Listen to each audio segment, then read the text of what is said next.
There are things you only notice once you've stopped trusting someone. Details that was always there, quiet and patient, waiting for your eyes to catch up with what your gut already knew. I noticed the coffee first. It was a Tuesday in early March, not quite 7 in the morning. I'd come downstairs without announcing myself, still straightening my collar, and my wife was at the kitchen counter with her back to me. Through the dark glass of the microwave door, I caught my own reflection, and I caught hers. I watched her reach into the pocket of her robe, pull out something small, and tilt it over my travel mug. One fluid movement, no hesitation, the practiced ease of someone who has done something enough times to stop thinking about it. I didn't react. I didn't clear my throat or shift my weight. I stood in the hallway and watched, and something inside me went completely, irrevocably still. That was the moment everything became real. Everything before it had been questions without answers. After it, I had enough answers to know exactly what I was dealing with.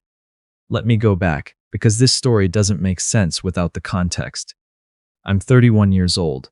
I grew up in San Antonio, the kind of neighborhood where everyone knew each other's business and nobody had very much. My father worked maintenance for a hotel chain for 22 years and came home every night smelling of cleaning solution. He never complained about it, but I watched what it did to him, and I decided early that I would build something of my own.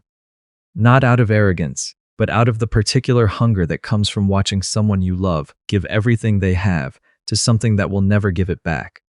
By the time I was 28, I had a landscape architecture firm in Austin, 3 crews, contracts with 2 residential developers, and a parks restoration project that got a short write-up in the Austin Business Journal. The work was physical and seasonal, and never totally predictable, but it was mine. Every vendor relationship, every contract, every line of the P&L traced back to a choice I made. I knew the name of every crew lead and their kids' ages and which radio station they listened to on the job. I'd built something real. My wife came into my life at an industry trade show in Houston about 4 years ago. She wasn't in my field. She was there with a friend, wandering the exhibits. We ended up talking for almost 2 hours at the coffee cart in the back of the hall, and by the time her friend came to collect her, I already knew I wanted to see her again. She was sharp and funny and paid attention in a way that made you feel like the most interesting person in the room. She was brilliant at a certain kind of social intelligence, the kind that doesn't announce itself, just works.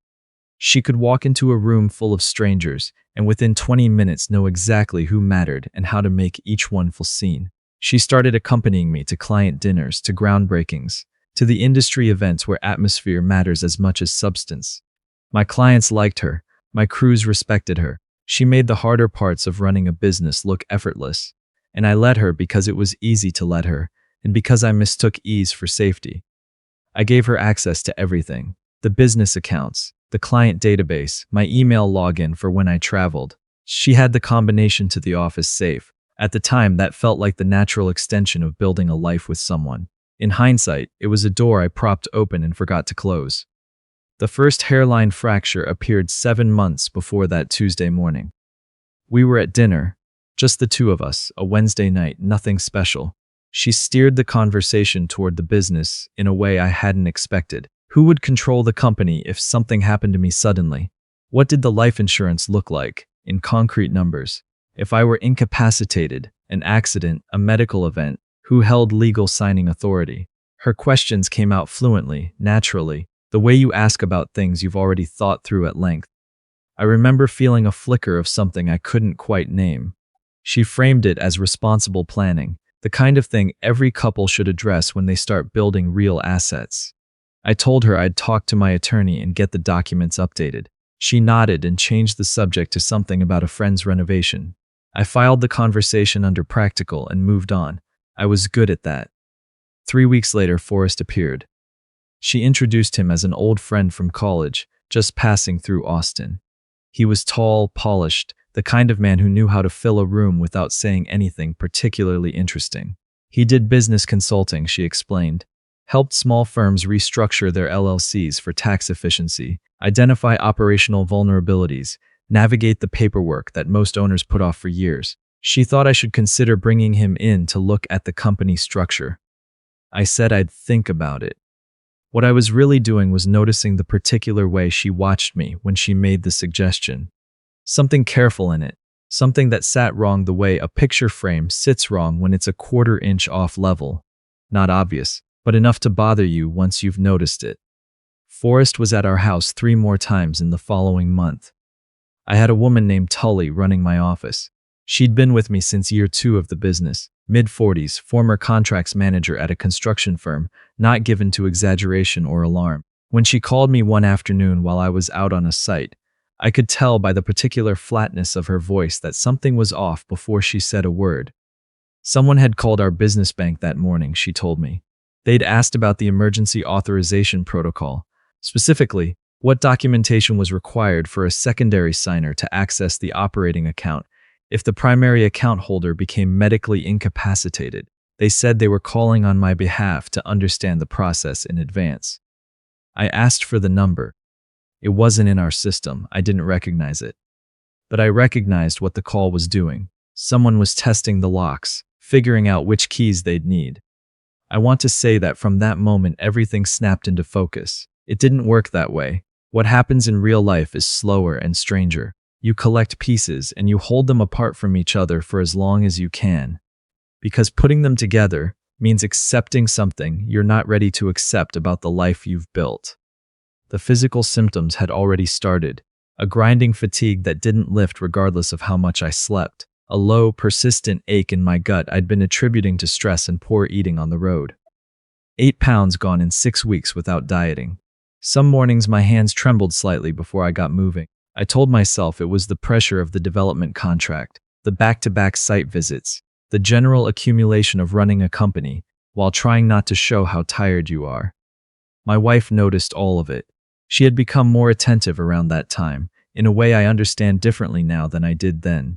She started cooking more at home, preparing smoothies in the mornings, leaving vitamins beside my travel mug before I came down. She asked how I felt after meals with a frequency that, in retrospect, was not the frequency of a worried spouse. It was the frequency of someone monitoring results. I read it as care. I needed it to be care. When I finally went to see Dr. Lauren, my physician for 6 years, someone I trusted completely, he listened without interrupting and then asked questions that were sharper than a routine checkup warranted. What was I eating? Who prepared my food? Had anything changed at home in the past several months? He ordered a comprehensive panel, including a heavy metals screen.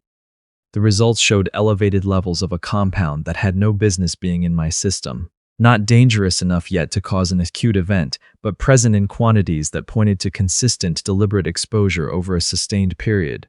Dr. Lauren used the word cumulative. He said it carefully, watching my face. I sat in the exam room after he left to print a referral form and thought about the vitamins she set out each morning, and the smoothies she handed me each morning, and the way she watched me swallow them each morning. I drove to a hardware store on the way home and bought 3 compact wireless cameras that backed up automatically to cloud storage. I paid cash and declined a receipt. That evening I went into the garden shed at the back of the property. I hadn't been in there in weeks. Behind a row of weed killer, I found 3 small bottles I didn't recognize. No labels, clear liquid, sealed with rubber stoppers. Next to them sat a folded notepad. When I opened it, I found entries that made the air leave my chest. A log of my daily schedule cross-referenced with which meals I'd consumed, how much of each, what symptoms had been noted, and, in cramped margin notes, which delivery vehicles had been most effective. Smoothie, full ingestion. Soup, variable. Coffee, consistent. My hands didn't shake when I photographed everything. Some operational part of me had taken over by then, something that just needed to complete the next step. I called Drummond, my attorney since year 3 of the business, a man whose judgment I'd never had reason to question, and told him what I was looking at. He told me to bring him everything, and then he told me the thing I needed to hear, even though hearing it meant living inside the problem for longer. The evidence you have right now establishes that something is happening, he said. But if you go to law enforcement today, she gets arrested, and she's out on bail in 48 hours. The moment she walks out, whatever they haven't already moved, they will move. What I need is for them to attempt to access your assets during a medical event. That's when the financial crime becomes airtight, and that's when the poisoning charge gains the corroboration that closes every door. Can you hold on a little longer? I asked him what holding on required of me. He said, make them believe the plan is working. That night, I opened the family laptop. The browser history had not been cleared. I'm not sure if that was an oversight, or whether she simply hadn't expected me to look. I scrolled through search after search, compounds that were difficult to detect in a standard toxicology screen, what progressive organ failure looked like on a cause of death determination, life insurance payout timelines following a spouse's death, the legal process for dissolving an LLC when the primary member dies intestate, how quickly a surviving spouse could access business operating accounts in Texas. I closed the laptop and sat in the dark for a long time without moving. Over the next 4 days, Drummond coordinated with a detective from the Financial Crimes Unit and a contact at the DA's office. Tully quietly placed invisible holds on all business accounts. Any attempted access without my direct voice authorization would trigger an alert and freeze the transaction before it processed. I installed the cameras and tested each feed from my phone, adjusted angles, confirmed cloud backup was active. And then I performed.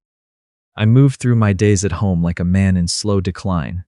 I complained of headaches at the right moments. I ate slowly and pushed food around my plate. I said I was exhausted in the evenings and went upstairs early. Everything I actually consumed, I bought myself away from the house, gas station coffee, sealed packaged food from places she'd never been. Anything she prepared, I disposed of discreetly. The vitamins went into my pocket and into the office trash. The smoothies went down the drain the moment she stepped out of the kitchen. I kept a thermos in my truck that I refilled each morning before she woke up, and I never let it leave my sight. What I hadn't anticipated was what it would feel like to sit across from her at dinner knowing exactly what I knew. To listen to her ask about my day, to answer, to pour water and talk about nothing while maintaining the performance of a man who still trusted what was in front of him. There were moments when the gap between what I was doing and what I was feeling was so wide that I genuinely didn't know how I was still upright. Discipline turned out to be a thing I had more of than I'd ever had occasion to discover. The camera footage arrived on a Thursday afternoon, a motion alert from the living room while I was reviewing bids at the office. I opened the feed and watched.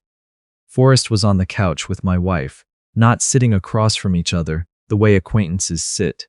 They were close, angled together, comfortable in a way that told me everything about how long this had been going on. She was talking about the compound, used clinical language, the kind you pick up from research, and about how the amounts had been kept below the threshold that would flag in a routine screen. He talked about the documents they'd prepared, a beneficiary update, an emergency authorization form, and an LLC amendment that would shift operational control to her, with him named as a business consultant carrying full signing rights. Then she leaned into him and he put his arm around her, and they talked about the future with the easy confidence of two people who believe they have already won. I watched for another 3 minutes. Then I put my phone face down on the desk and sat completely still. I sent Drummond a text, 4 days of footage. They're on camera. I'm ready. The morning of the 4th day, I came downstairs early and stood in the hallway and watched through the microwave reflection as my wife added something to my travel mug. When she stepped away to check her phone, I walked in, said good morning, and made my move. I'd left a thermos on the windowsill the night before, filled from an early run before she woke. When her eyes dropped to her screen for a half second, I poured the travel mug contents down the drain while running water over a spoon, slow, unremarkable, refilled it from the thermos. When she looked up, I was taking a long drink. She watched me the way you watch an experiment, to see if the results are confirming. 40 minutes later, I told her I felt off, a little dizzy, probably nothing, I was going to lie down. She was gentle and concerned. She said I'd been pushing too hard for months. She'd check on me in a little while. I said thank you. I went upstairs, sat on the edge of the bed, and sent Drummond one word, now. Her call lasted 4 minutes. I couldn't make out words, just the tone, quiet and controlled, the particular steadiness of someone executing a prepared plan. 20 minutes after she hung up, Forrest's car pulled into the driveway. I heard the front door open, heard their voices moving through the house, heard my home office door swing inward. At the business bank, the moment Forrest accessed the emergency authorization portal, using credentials that had never been assigned to him, Tully's hold triggered, the session locked. The bank's fraud liaison, briefed the previous day, called Drummond's office rather than the contact number on file, which was my wife's. At the house, 2 detectives and a uniformed officer walked through the front door, while Forrest and my wife were at my desk. The LLC amendment spread open between them. her phone propped against the lamp recording what she intended to use as documentation of my deteriorating condition. They had everything. The bottles from the shed, the lab results, the search history, 4 days of camera footage, the attempted account access, and a 2-month record of bank inquiries made in my name without my knowledge. She looked at me when they brought her out of the office. I don't know what she expected to see on my face. Whatever it was, I hope I gave her something else entirely. The lab confirmed the compound within the week, a substance that in repeated low doses over 4 to 6 months produces symptoms consistent with progressive organ failure in a person under chronic stress, the kind of presentation that, without a targeted screen, might not prompt a second look from a medical examiner. Dr. Lorne's documentation of my blood levels over the previous months provided a clear timeline. The prosecution used the footage, the financial records, and the toxicology analysis to build a case that left very little room for interpretation. My wife was convicted of attempted murder and conspiracy to commit financial fraud. Forrest was convicted of conspiracy, fraud, and accessory to attempted murder. Neither sentence was light. I went back to work the Monday after the arrests. The development contract was still on the table. Tully had kept the operation running without breaking stride, the way she always did, and when I came through the door that morning, she handed me a coffee she'd made herself and didn't say anything except that we had a full week ahead. I told her I knew, and I sat down at my desk and I worked. I rebuilt. The business is stronger now than it was before, not just financially but structurally, real legal protections. Account authorization that requires 2-factor verification and a direct voice confirmation from me. A trusted team with clear roles and defined limits. Things that should have existed from the beginning that I'd put off because the urgency never felt immediate enough. It always feels immediate enough, eventually. I've thought a great deal about what I want to carry forward from this, and I think the most honest answer is the simplest one. The signs were never hidden. They were just uncomfortable to believe. The question about the insurance that came too easily. The appearance of someone I hadn't asked for. The attentiveness that felt like monitoring. None of it was invisible. I explained each piece away individually, because putting them together meant confronting something I wasn't prepared to confront. Paying attention is not the same as being paranoid. Protecting yourself is not the same as being cold. The most dangerous months of this story were not the ones when I was in danger. They were the ones when I was in danger and chose not to know it. There is no version of what happened here that doesn't carry grief in it. I'm not going to pretend otherwise, and I'm not going to perform a resolution I don't fully feel. What I can tell you is that clarity, even when it arrives through something terrible, is still clarity, and that knowing the difference between trust and exposure, really knowing it, in your body before you need to, is one of the most important things a person can learn. Your instincts are not noise. They are the part of your mind that finishes the calculation before you are ready to see the answer. When something feels wrong in a place that is supposed to feel safe, that is not overthinking. That is information. The only question is whether you're willing to act on it before it becomes irreversible. I was, barely. Pay attention. It costs nothing, and it may be the most important thing you ever do.